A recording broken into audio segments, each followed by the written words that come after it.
For us, a cruise in a tropical Caribbean paradise was a bucket list activity, so in 23 we booked the Marella Tropical Shores itinerary, but did it live up to expectations? Well, keep watching this video to find out. Our 8-hour flight to Barbados was fairly painless, and before long we touched down at the airport and were heading towards the cruise ship.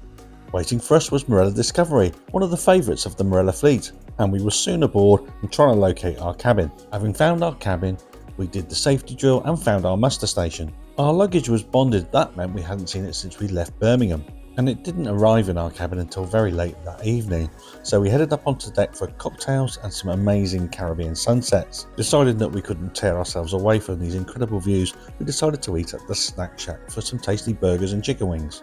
And the theme of drinking and eating carried on well into the evening at the sail away party, but by the end of the night we were exhausted, so retired to our room. Day 2 was a sea day, and like most passengers on board, we decided we'd make the most of the Caribbean sunshine. This was an incredibly relaxing day and much needed after a long day's travelling previously. We chilled, made the most of the bar and the ice cream of course, and in the evening we decided we'd watch the sun go down again, another amazing Caribbean sunset. It was dress to impress night, so we made an effort to dress up a bit and headed for the Italian, where we enjoyed some tasty pizza and other Italian foods. And we made the most of the entertainment on board, including a very classy blues pianist, and it was a night of live music and some more cocktails. Loved it. Day 3 was our first port day in San Juan, Puerto Rico.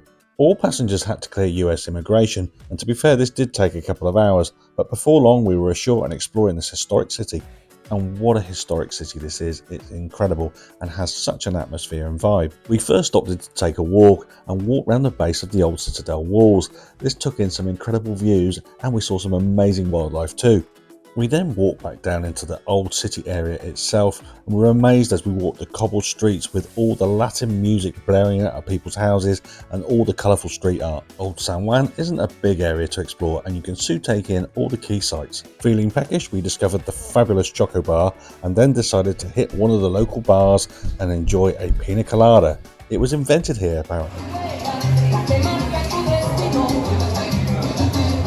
And after spending probably a bit too long with the pina coladas, we decided to find a local beach, which didn't disappoint. We could have done with longer ashore in San Juan, but soon we had to be back on board the ship. We enjoyed another evening sunset, a pub quiz in the Squid and Anchor, and of course hit the cocktails again. Day 4 took us to St. Thomas in the US Virgin Islands, which is famed for its amazing stunning beaches. Wanting to escape the crowds though, we decided to walk along the waterfront and find the harbour ferry to Water Island and its famous Honeymoon Beach, which is used by locals. This was a lovely but lengthy 3-mile long walk, but it did provide some amazing distractions on the way. Taking the ferry across to Water Island was easy and inexpensive, and before long we were at the island and discovering what all the fuss was about. And wow, what a beach this was, and we had a fantastic day just chilling in the sunshine on the golden sands, taking a swim and enjoying the beach life.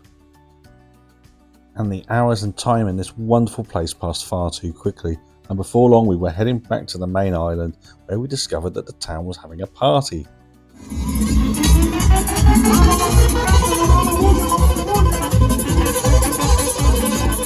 Wanting to remain ashore until the sun set, we grabbed a tasty KFC and headed up to Buckbeard's Castle Bar, which unfortunately was closed for renovations. So instead we bought a couple of drinks from a local shop and found a nice bench at the harbourside area, where we witnessed one of the most incredible sunsets we'd ever seen. And after the sun had set, we headed back on board the ship, where after a meal we took in one of the Broadway shows and enjoyed an evening of live music in the Live Lounge bar. Day 5 took us to the tropical paradise of St. Croix, and we had a plan to visit Sandy Point on West Beach. We knew this was going to be a lengthy walk, but we felt reassured having spoken to the captain who'd done it previously and said it was well worth it. And he wasn't wrong. It was a long walk, but it was well worth it. This has to be one of the most incredible beaches we've ever walked on.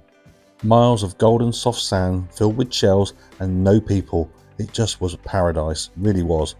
We wanted this day to go on forever, but eventually we reached a point where we knew we needed to sit down, take a rest and turn back. Walking back seemed quicker somehow, and we were back in the town of Frederiksted in plenty of time to enjoy a few cocktails before getting back on board. And once again, the evening treated us to a spectacular sunset. It was incredible just to sit up on deck and reflect on what we'd experienced that day. Day 6 was a forced itinerary change, and our planned stop of Guadeloupe was swapped for Antigua. This can happen sometimes on cruises, we know that, but we hadn't organised any excursions or anything and just decided to walk the town of St John's and explore the pretty cathedral it has.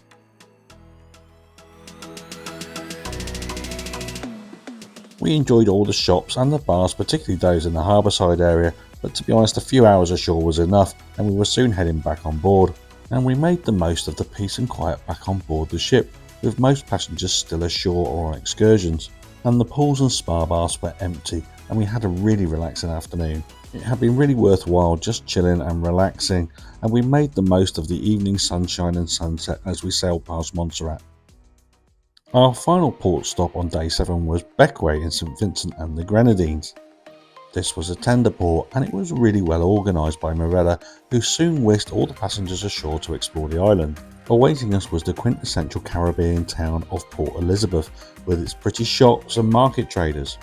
There was plenty to see and explore here, and we particularly liked the quaint old church. This old church had been here for over 200 years, and it's incredible to think how many tropical storms it survived over the years. We then followed a very pretty pathway to the nearby Princess Margaret Beach, which provided some incredible views en route, everything you wanted from a Caribbean island. The beach itself is stunning, and it was great to walk and explore. After a while though, the beach did begin to fill up with passengers from the cruise ship, so we headed back into town and did some more exploring. We headed for Fort Hamilton up on the headland, and the trek up to Fort Hamilton was well worth it. Although there isn't that much of the fort left to see, the views across the bay are simply breathtaking and you really do feel like you're in a tropical paradise. And this was a brilliant spot just to sit, chill, take in the view and chat to a local trader. But this moment was over too soon, and it was soon time to head back down to Port Elizabeth to join our excursion. And our excursion was to sail into the bay on an incredible schooner called the Scaramouche, and we sailed round to a nearby island called Petite Nevis, where we were able to snorkel on a coral reef. We were then able to swim in the bath-like warm blue turquoise waters of the Caribbean, and it's really hard to say exactly how much we enjoyed this. It was an incredible afternoon, we really loved it. But sadly our incredible day in Bequia had to come to an end, and we were soon heading back to the ship on the tender. And that was it. Our Tropical Shores adventure was coming to an end, but not before we enjoyed a fine meal and a glass of wine in the evening and reflected on what a great week we'd had. We disembarked very early in the morning and were soon heading back to the airport, but as we flew home to the UK, we both agreed that this cruise had been the Caribbean bucket list experience that we'd been after. Supporting our channel helps us make more content like this, and the easiest way to do that is to hit the like button and subscribe. Thanks very much.